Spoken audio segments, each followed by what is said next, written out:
Thank you so much for joining us for another episode of Confluence Day today. I am Victoria Oniaye. This week on the program, National Universities Commission NUC pays resource verification visit to Reference Hospital Okene ahead of the proposed medical school accreditation. Heavy construction work continues across Kogi State as more township roads get major facelift. We'll take you on a drive around these new construction sites. Plus, Kogi State government reiterates commitment to safety of lives, peace and development of the state. We have details of these and more in a moment.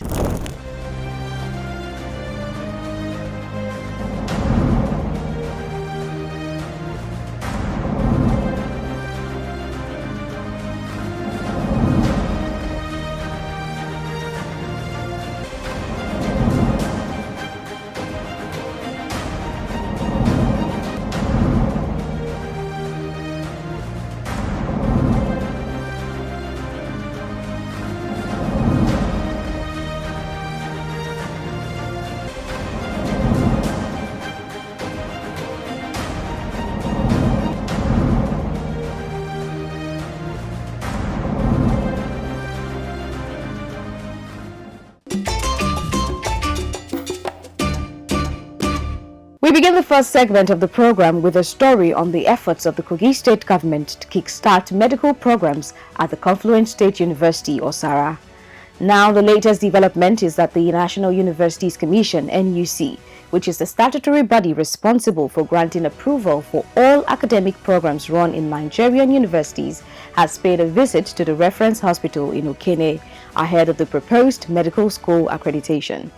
The 9-man team, made up of professors from various institutions across the country, were led on a facility tour of the hospital by its chief medical director.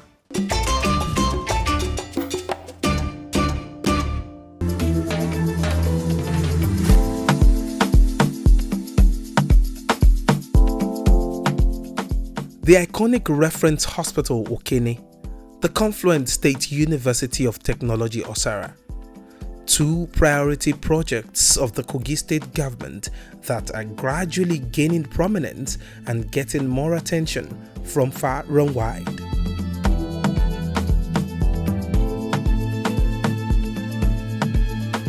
This team from the National Universities Commission NUC is here in Kogi State for an on-the-spot assessment and resource verification of the facilities at the Reference Hospital in preparation for the state government's proposed plan to elevate it to a teaching hospital, 7 state-owned universities, and offering medical science courses.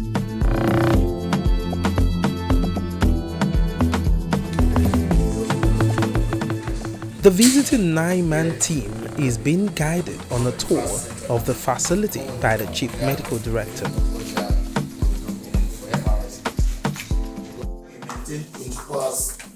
Power supply. We have dedicated generators. Even everywhere don't have lights. This was self-power. And they also have battery backups. They have repairs. That even the inside before you change over. Although the generators are automated, but there still are times that they will have some challenge, but they are very well backed up. Because this one power cannot even go out of that.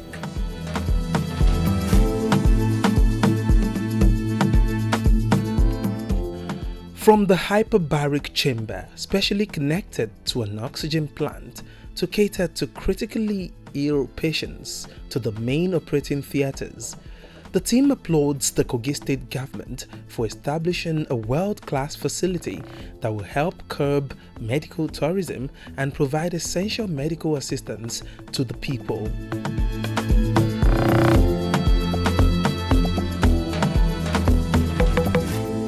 We have come to look at the facility at the Reference Hospital in Okene. To be honest, I'm impressed with what I've seen in terms of the facilities that they have. What is required is the training component. That's they are ready to take in students for training. They have the facilities and they have room for improvement. So I'm really impressed. As the team explores other crucial areas necessary for approval, They find the tour engaging and commend the state government for its proactive measures. We learned that the hospital has recently started working, but so far I think what we have seen is quite impressive. In fact, there is one particular facility that I've seen in the hospital that I've not seen in any other hospital in Nigeria, which is the hyperbaric chamber. Hyperbaric chamber is really very important. Attached to the hyperbaric chamber is an oxygen plant. So these are some of the things that are required for, taking care of critically ill patients, connected to ICU in situations like the one we had in COVID. So if this facility was functional during COVID, I'm sure it would have saved a lot of lives. With the tour concluded, we sit down with the Chief Medical Director to delve deeper into the prospects of the Reference Hospital, its chances of approval from the NUC, and the potential opportunities ahead for the people. The hospital is up and running, and from the time we commenced services here, we are offering a wide range of services to our people, and the services are growing from normal outpatient consultations to admissions to attending to emergencies, and then we're having diverse operations that we're doing here. So the services are growing and the people are satisfied. So we are well equipped, and then our staff strength is growing and our services are very qualitative. For us, we also have very functional ambulances that for those that require to be referred, we do that in good time.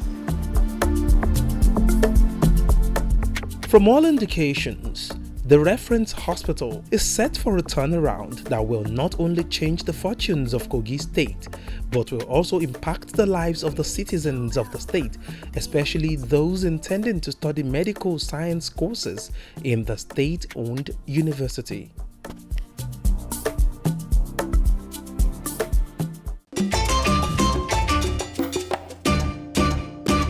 Moving on to other stories, the Kogi State government, under the leadership of Alhaji Usman Ahmed Ododo, is intensifying efforts to improve infrastructure amenities in the state with the construction of more township roads to make travel time less cumbersome for the people and enhance business activities.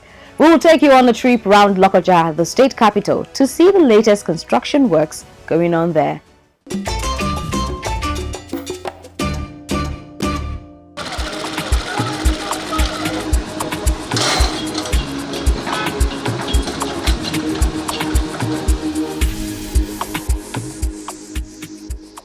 When Governor Usman Ahmed Ododo assumed office in January 2024, he made a solemn pledge to the good people of Kogi State to deliver services promptly with excellence, to carry forward the strides of his predecessor, and to amplify the remarkable achievements initiated by the All Progressives Congress (APC) since 2016.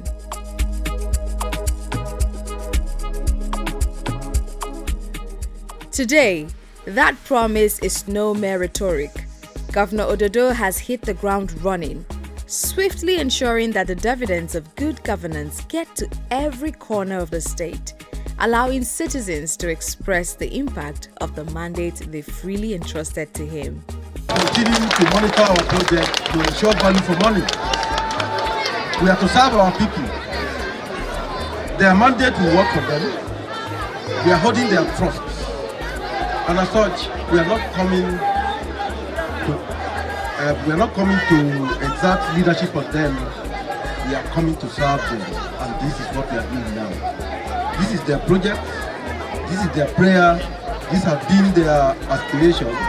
That was why we are voted into the office, and as such, it will work for them.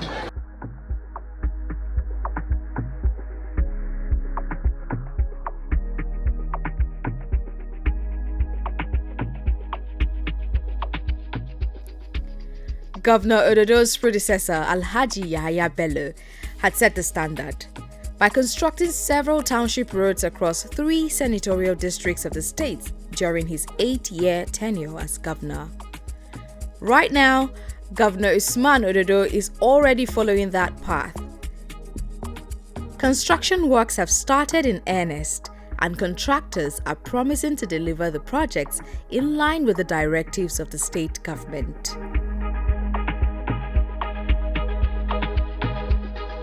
Now, let's take a spin around some township roads in Lokoja, the ones you haven't seen before. Shall we?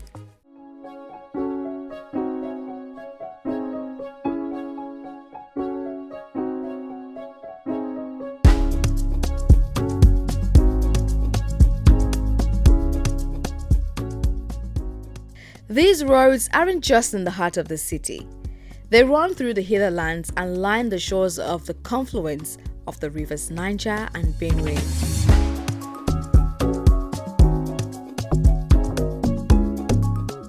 Before the APC took over the leadership of the state in 2016, these roads were a sorry sight. But after a few years, the narrative shifted. Now, residents can breathe a sigh of relief and navigate their daily activities with ease, all thanks to a government with foresight and the resolve to meet the people's needs.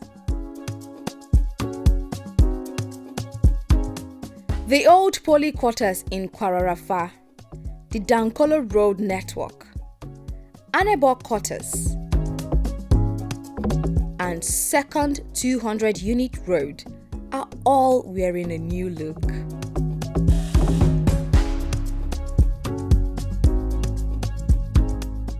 It's clear that the APC government in Kogi State has not only made a significant impact on people's lives, particularly in infrastructure, but has also remained steadfast in fulfilling its campaign promises. We already have the 32 years master plan, and on top of that, this government approved money for the Kogi State Infrastructure Master Plan. These two documents handed over to the new government. It is just to be seen the state moving on a very fast track and high speed for development. And I know and I believe with the reach of the governor, his experience under our leader, I believe the 30-year development plan, the infrastructure master plan, is going to get good attention, and the good people of the state, me and you, will be the end user that will benefit it.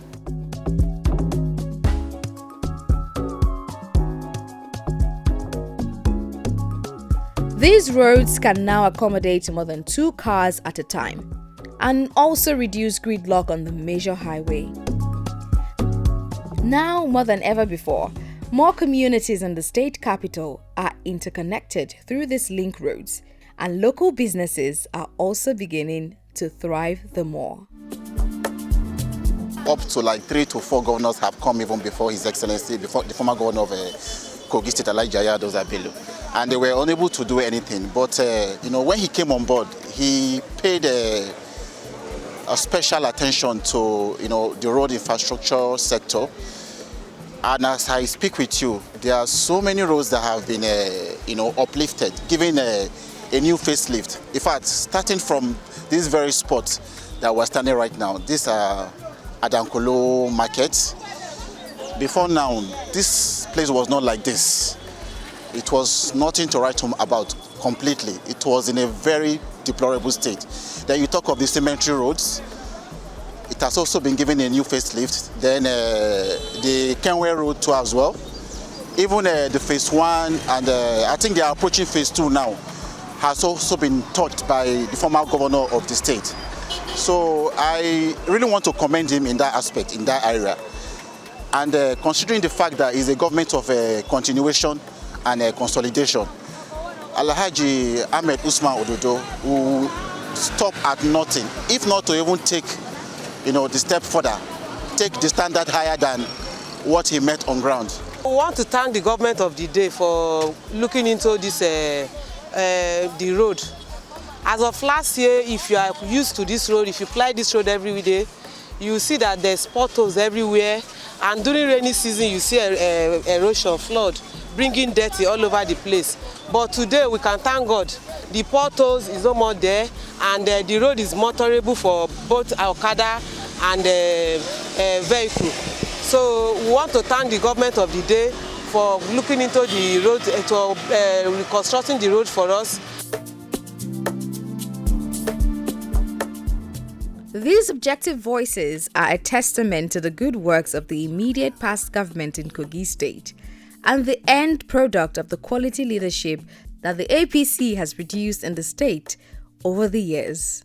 And about 5 township roads, where we just came from, QIB Model School to Zenith Bank Junction, Dunamis through Federal University, Sadana Junction through Megeri. That is our escape route in the event of flood. Then Adankolo, UDA to Adankolo Estate. Just this one, Government House Junction to the flyover. It's part of the facelift His Excellency are giving to the State Airport. Phase 2, Phase 1, Phase 3. Road construction is going on there.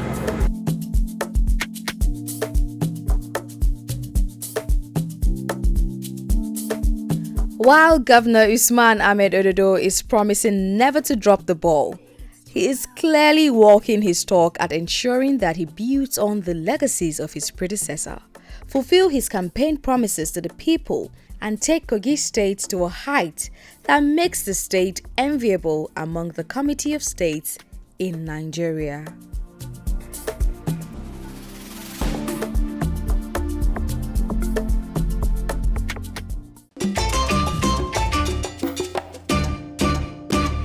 Just before we go, let's tell you that the Kogi State government, under the leadership of Governor Usman Ahmed Ododo, has restated its commitment to the protection of lives and property of everyone in the state without letting them down.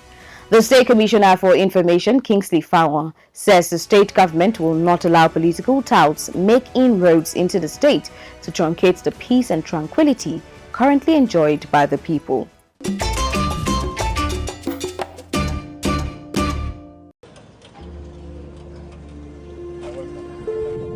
Security and safety have long been major challenges faced by successive governments in Kogi State. However, the narrative took a positive turn in 2016 when the All Progressives Congress (APC) assumed leadership and political power in the state. Peace and tranquility were restored, and people could freely go about their businesses without hindrance.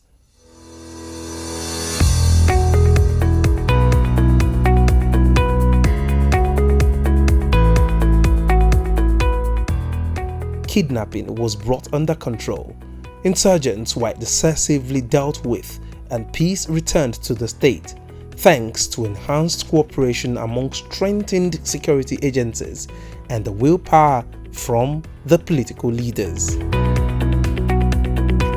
This marks the success story of the APC in Kogi State. Now, under the leadership of His Excellency Alhaji Usman Ahmed Ododo, the state government is working tirelessly to ensure that the hard-won peace is preserved.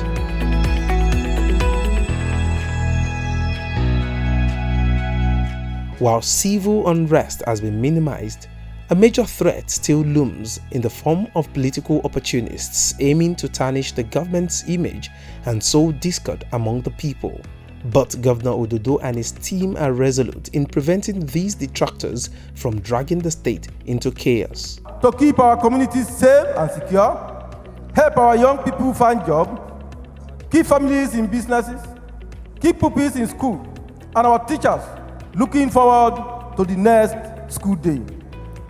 We are here today because we have chosen unity over disunity, greatness over petty grievances, and peace.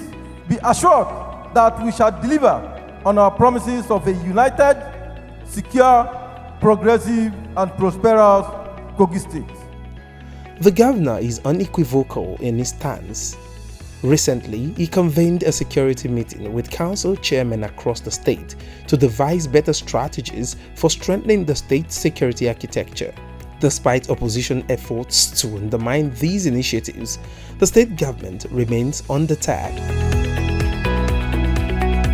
Kingsley Femi Fanwo, the State Commissioner for Information and Communications, dismisses the propaganda spread by the SDP against the state government regarding an alleged attack on its witness at the ongoing election petition tribunal, labeling it as illogical. He asserts that the state government will not be swayed by such distractions. It is important to set the record straight and address the minds of the public to the tradition of lies by the SDP.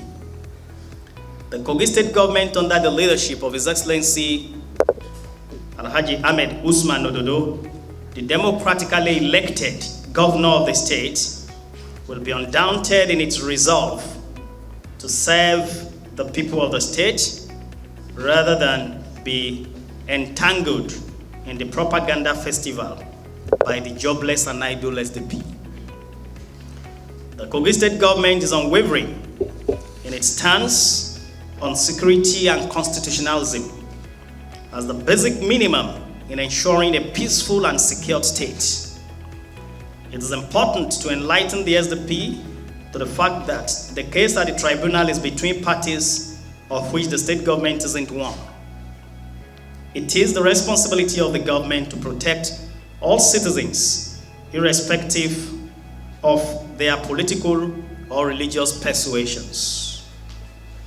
To this end, the state government did not receive any report of politically steered crisis and therefore surprised at the blatant, false, spurious, and pedestrian claims by the Social Democratic Party in the party's usual way of wiping up sentiments and spreading falsehood to win public sympathy. The state government condemns what it perceives as undemocratic maneuvers by desperate politicians aiming to incite public sentiment. The governor of Kogi State is working hard to consolidate on the achievements of the immediate past administration. He promised to protect all Kogites, irrespective of their political and religious beliefs. His commitment to fulfilling such promises is iron-cast and unimpeachable. For the national chairman of the SDP to make false claims against the Kogi State government before gentlemen of the press is further proof of the party's irrelevance and the reason the party is not controlling any state in the federation. Kogi State cannot be a podium for the SDP to test its songs of division, ethnic bigotry, and violence. The Kogi State government is assuring the people that the safety of lives and property is guaranteed. Crimes and criminalities, they change faces. Before you used to hear of armed robbery, but suddenly you are hearing of kidnapping. So we will step up whatever thing we need to do.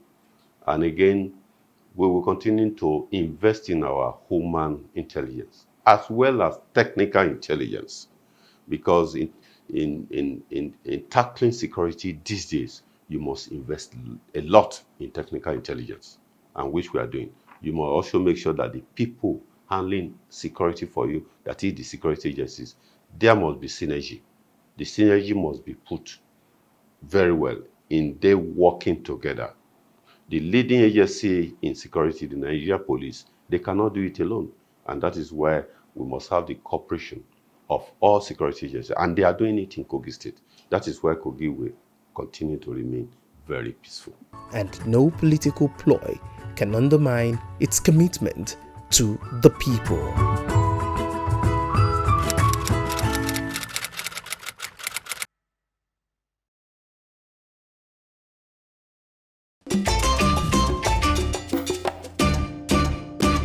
And that's the show today, everyone. Thank you so much for spending your time with us, and we hope you enjoyed every moment you spent with us. Join us next time for another interesting package. Until then, I am Victoria Oniaye, wishing you a pleasant evening.